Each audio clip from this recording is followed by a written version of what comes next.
वन्दे ब्रह्मपुराधिपं श्रीसहजा नन्दं च मूलाक्षरम्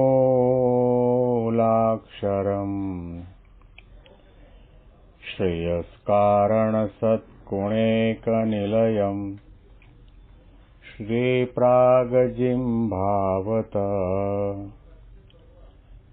ब्रह्मोपासनधारकं गुरुहरिं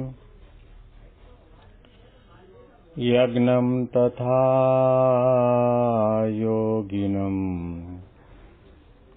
प्रीत्येवं प्रमुखं महन्तमनिशं श्रीजीस्वरूपं मुदा મહિમાનો મહિમા પ્રવચન માળામાં આજે 25મી જૂન 2024 મંગળવારના દિવસે તમામ સંતો હરિભક્તોને મારા સાષ્ટાંગ પ્રણામ. જય સ્વામિનારાયણ. હેપી વચનાવર દ્વિશતાબ્દી મહોત્સવ. હેપી પ્રમુખ સ્વામી મહારાજ શતાબ્દી મહોત્સવ. 5 દિવસના વિરામ પછી ફરીથી પાછા આપણે મહિમાનો મહિમા પ્રવચન માળામાં મળી રહ્યા છીએ. ગુરુહરિ યોગી બાપા પ્રમુખ સ્વામી અને મહંત સ્વામી મહારાજના અતિ કૃપાપાત્ર અને સાધુતા સંપન્ન અંતરદ્રષ્ટિવાળા સંત અને અમારા મિત્ર કહો, અમારી જોડ કહો, અમારા સહાધ્યાયી કહો, અમારા સહદીક્ષાર્થી કહો એવા પૂજ્ય યજ્ઞેશ્વર સ્વામી 4-5 દિવસના માટે અહીંયા બેંગ્લોરના આંગણે કાર્યકર સુવર્ણ મહોત્સવ અભિવાદન સભાનો લાભ આપવા માટે પધાર્યા હતા. અને બહુ ભજનિક સાધુ છે, કથા વાર્તાના ઈષ્ટી સાધુ છે. સવાર સાંજ બંને ટાઈમ એમની કથા વાર્તાનો લાભ લેવા માટે જવાના કારણે આ 5 દિવસના માટે મહિમાનો મહિમા પ્રવચન માળામાં રેકોર્ડિંગ થઈ શક્યું નથી, તો મને માફ કરશો. આપણે છેલ્લે ગઢડા અંત્યનું 12મું વચનામૃત, જેનું શીર્ષક છે કરામતનું, એ વાંચવાનો પ્રારંભ કર્યો છે.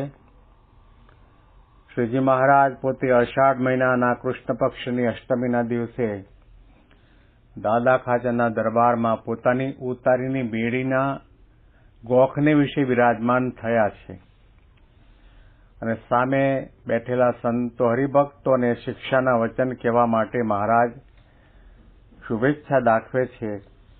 મહારાજે જે વાતો કરી એ વાતની શરૂઆત આપણે સાંભળીએ. પછી શ્રીજી મહારાજ પોતાના ભક્તજનને શિક્ષા કરવાને અર્થે વાર્તા કરતા હવા જેને પોતાનું કલ્યાણ ઈચ્છવું તેને કોઈ પ્રકારનું માન રાખવું નહીં. જે હું ઉચ્ચ કુળમાં જન્મ પામ્યો છું, કે હું ધનાઢ્ય છું, કે હું રૂપવાન છું, કે હું પંડિત છું, એવું કોઈ પ્રકારનું મનમાં માન રાખવું નહીં. અને ગરીબ સત્સંગી હોય તેના પણ દાસાનું દાસ થઈ રહેવું. મહારાજ પોતે શિક્ષાના વચનો, જે શિક્ષા આપણને આધ્યાત્મિક સાધના તરફ પ્રેરે, મન બુદ્ધિ ચિત્ત અહંકારથી આપણે ભગવાન અને સંતને ગમે એ પ્રમાણેનું જીવન બનાવીએ. અને શિક્ષા સાચી એને કહી શકાય કે આપણા દુઃખ માત્ર, અશાંતિ માત્ર, ઉપાધિ માત્ર અને 3 તાપને ટાળીને ભગવાનના સુખે સુખ્યા કરી દે, છેલ્લો જન્મ કરાવી દે. એ શિક્ષા અને એ શિક્ષણ સાચું છે. એટલા માટે ઉપનિષદોમાં કહેવામાં આવ્યું, યા વિદ્યા સા વિમોક્તયે. વિદ્યા એને જ સાચી કહી શકાય કે જે ભણવાથી આપણી સંસાર સાગરમાંથી મુક્તિ મળે, આત્યંતિકી કલ્યાણ થાય, ભગવાનના ધામના અધિકારી થઈ શકાય. એટલા માટે મહારાજે શિક્ષાના વચનો કહેતા વાર્તા કરવા લાગ્યા અને મહારાજે કહ્યું, જેને પોતાનું કલ્યાણ ઈચ્છવું તેને કોઈ પણ પ્રકારનું માન રાખવું નહીં. આધ્યાત્મિક માર્ગમાં સૌથી મોટો આપણો શત્રુ કોઈ પણ હોય, એવું ન માનતા કે આપણી નિંદા કરે છે, આપણી ટીકા કરે છે, આપણનું અપમાન કરે છે, આપણો શત્રુ છે, એવું નહીં. બાહ્ય રીતે આપણને શત્રુ જેવા લાગે, આપણને હળધૂત કરે, આપણને ગણે નહીં, માન સન્માનની અંદર કે બીજી કોઈ વ્યવસ્થાની અંદર એમના લિસ્ટમાં આપણું નામ ન હોય એટલે આપણે એમ માનીએ કે આપણી સાથે એને શત્રુતા છે. દેખાય છે, સ્વાભાવિક છે, એને માની શકાય, એની ના પણ નથી. પણ એના કરતા અનંત ગણો શત્રુ આપણા દિલ દિમાગની અંદર બેઠો છે. એ છે અહંકાર. 99.99 વર્ષોના સત્સંગ પછી પણ આપણે કંઈ પણ આધ્યાત્મિક સત્સંગલક્ષી સેવા કરતા હોઈએ, એના પાયામાં આપણા દિલ દિમાગમાં ખૂણે ખાંચરે ઓછા વત્તા પ્રમાણમાં માન પડ્યું છે. મહારાજે કહ્યું કે માને કરેલી ભક્તિને અમે અંગીકાર કરતા નથી, માની ભક્ત અમને ગમતો પણ નથી.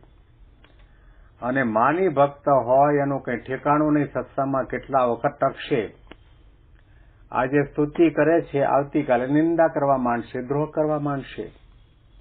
કારણ કે માનમાંથી ઈર્ષ્યા જાગે, માનમાંથી ક્રોધ જાગે અને માનના કારણે સંતનો અને ભગવાનનો જે આપણા કલ્યાણદાતા મોક્ષદાતા છે, ઉપાસ્ય દેવ છે, એનો પણ અભાવને અવગુણ આવી જાય. માન મોટો માનોસ્તિ દોષો રાજાધિરાજા. સર્વદોષનો રાજા કોણ પણ હોય, કોઈ પણ હોય તો માન છે. અને આપણામાં બેઠું છે. આપણને ખબર છે, આપણે કોઈ અંતરદ્રષ્ટિ કરી, અંતરદ્રષ્ટિના આંખ ઉપર ચશ્મા લગાવીને સૂક્ષ્મતાથી આપણું પોતાનું નિરીક્ષણ કર્યું. માળા કરતા હોય કે રસોઈ આપતા હોય કે ધોતિયા ઉઢાડતા હોય કે પારાયણ પ્રવચન કરતા હોઈએ, ત્યારે એક ક્ષણના માટે આંખ બંધ કરીને તપાસ કરવાની જરૂર છે કે હું આ લાખ રૂપિયાનું દાન કરું છું, માન માટે તો નથી કરતો ને, દેખાડાથી, દંભથી, કપટથી, વાહવા માટે તો નથી કરતો ને. આ બધું વિચારવાની જરૂર છે. આ સત્સંગ છે. સાચી સાધના આ છે. સાધના માર્ગમાં જાણપણું રાખવામાં આવે, અંતરદ્રષ્ટિ કરવામાં આવે, પાછી વૃત્તિ વાળવામાં આવે. અને મહારાજે કોઈક માન છે એમના મળતું નથી. ભગવાન અને સંતની કૃપા થાય તો અહંકાર ને મમતા ટળે બળે. પણ મહારાજે એમ કહ્યું કે કદાચ ભલે આપણામાં ઓછા પ્રમાણમાં માન હોય, એની ના નથી, હોય, વિદ્યાનું માન, રૂપનું માન, સત્તાનું માન, હોદ્દાનું માન, કોઠારી, ભંડારી, પૂજારી, ટ્રસ્ટી, નિરીક્ષક, સંચાલક, આપણે આવા બધા હોદ્દા સત્સંગમાં મળ્યા હોય એનું પણ માન હોય. પણ એ વખતે વિચાર કરવાની જરૂર છે કે આ મારા દિલ દિમાગની અંદર માન બેઠું છે, એ મારે ટાળવાનું છે. એટલા માટે મહારાજે કહ્યું, માન ટળે ભાવે વર્તવું. માન ટળ્યું નથી છતાં પણ જે કોઈ સંતો અને હરિભક્તો છે એના ચરણમાં ઝૂકી જવું, નમી જવું. માન ટળ્યું નથી, ટાળવા માટે માન ટળે ભાવે વર્તવાનું છે. અને આવી રીતે વર્તીશું તો જ ભગવાન અને સંતની કૃપા થશે અને એના કારણે આપણું માન, અહંતા, મમતા, ઈર્ષા, રાગ, દ્વેષ વગેરે ટળશે. માન મોટાને પણ માનના કારણે પડવાનો વારો આવ્યો છે. પ્રશંસા, પ્રમાણપત્ર અને પુષ્પના હાર ભલાને પણ પોતાના માર્ગમાંથી પાડ્યા છે. પહેલા આપણે મહિનાની 10,000ની સેવા કરતા હોય અને આપણી વાહ થાય ને હારતોરા થાય ને તાળીઓના ગડગડાટથી આપણને વધાવવા માંડે એટલે આપણે 10ની જગ્યાએ 20,000ની સેવા કરતા થઈએ. લોકો એમ જાણે કે ઓહો કેટલી મોટી સેવા કરે છે, પણ સેવાના પાયામાં અહંકાર મેળવવાની સૂક્ષ્મ ભાવના બેઠી છે. આ તો તપાસ કરીએ તો ખ્યાલ આવે. આ પ્રવચનનો વિષય છે જ નહીં, કોઈને કહેવા માટેનો વિષય પણ નથી. આપણે આપણા પોતાના માટે અંતરદ્રષ્ટિ કરીને તપાસ કરીએ તો જ ખ્યાલ આવે. માનનો ત્યાગ નથી કર્યો, અહંકારનો ત્યાગ નથી કર્યો, મનગમતું નથી મૂક્યું, નમ્રતા ધારણ નથી કરી, ત્યાં સુધી આપણામાં આધ્યાત્મિક સદગુણો નહીં આવે. આંબો છે, વસંત ઋતુના સમયની અંદર આંબાની ડાળીએ ડાખળીએ ઘણા બધા મોર આવે અને મોરમાંથી કેરી બહાર નીકળે. કેરી ધીરે ધીરે મોટી થવા માંડે અને એ કેરીના વજનના કારણે આંબાની ડાળના ઘણી બધી નાની નાની ડાળીઓ ઝૂકી જાય, નીચે નમે. નમ્રા ભવંતિ તરવશ્ચ ફલોદ્ગમે હે. એ ફળ આવે ત્યારે આંબો નમી જાય છે, ઝૂકી જાય છે. એમ આપણને સત્સંગનું ફળ મહંત સ્વામી મહારાજ કહે છે ક્યારે મળ્યું કહેવાય કે જ્યારે આપણામાં નમ્રતા આવે ત્યારે. તપાસ કરશો તો ખ્યાલ આવશે. હોદ્દો મળ્યા પછી આપણે હરખાઈ જઈએ છીએ અને આપણે એમ માનીએ છીએ કે આપણા જેવા કોઈ સત્સંગી નહીં, કોઠારી ભંડારી નહીં, આપણા જેવી કોઈની બુદ્ધિમત્તા નહીં. સૂક્ષ્મ સ્વરૂપની અંદર ભલે આપણે વ્યક્ત ન કરીએ તો પણ એ ગમે ત્યારે માનરૂપી બિલાડો હુંકાર કર્યા વગર રહેતો નથી. માન ટાળવું છે તો મહિમાનો વિચાર કરો. માન ટાળવું છે તો મુમુક્ષતા ઉત્તમ પ્રકારની સિદ્ધ કરો કે મારે કોઈ પણ ભોગે, કોઈ પણ સંજોગોમાં, કોઈ પણ રીતે કરીને માન ટાળી નિર્માની બનીને સંત અને ભગવંતને રાજી કરવા છે. મહારાજના શબ્દો પર ધ્યાન રાખવાની, નજર રાખવાની જરૂર છે. મહારાજે કોઈ જેને પોતાનું કલ્યાણ ઈચ્છવું એને કોઈ પણ પ્રકારનું માન ન રાખવું. મહિનાને મહિના કહા તો શાંત ભયો સબદીશ, કિંતુ બકરીને મેં કહા તો કબીર કટાયો શીશ. હમણાં ગઈકાલે પૂજ્ય યજ્ઞેશ્વર સ્વામીએ સવારની કથામાં વાત કરી કે સંત ભગવાનની કૃપા અને આપણા પ્રારબ્ધ કે આપણા સત્કર્મના કારણે આપણને મંદિરમાં આવ્યા પછી કોઈ હોદ્દો મળે, PR ડિપાર્ટમેન્ટ મળે, એકાઉન્ટ ડિપાર્ટમેન્ટ મળે, કોઠારી ભંડારી પૂજારી બનાય, સંત સંચાલક બનાય, નિરીક્ષક બનાય, નિર્દેશક બનાય. એ આપણી મોટાઈ નથી. મળ્યું છે સારું છે, ભગવાન અને સંતની કૃપા કહેવાય કે આપણને સેવાનો મોકો મળ્યો. પણ એનાથી ફૂલાઈ ન જતા મહારાજે સત્સંગમાં એને મોટો નથી કહ્યો. પર્વતભાઈ પાસે એમણે બહુ સરસ વાત કરી કે મહારાજના સમયમાં પર્વતભાઈ પાસે એક પણ હોદ્દો નહોતો. અને હમણાં ગઈકાલે જે કાર્યકર સુવર્ણ અભિવાદન સભાની અંદર સૌને મોમેન્ટો આપવામાં આવ્યા અને પ્રસાદ આપવામાં આવ્યો અને ફોલેલા ચોખા આપવામાં આવ્યા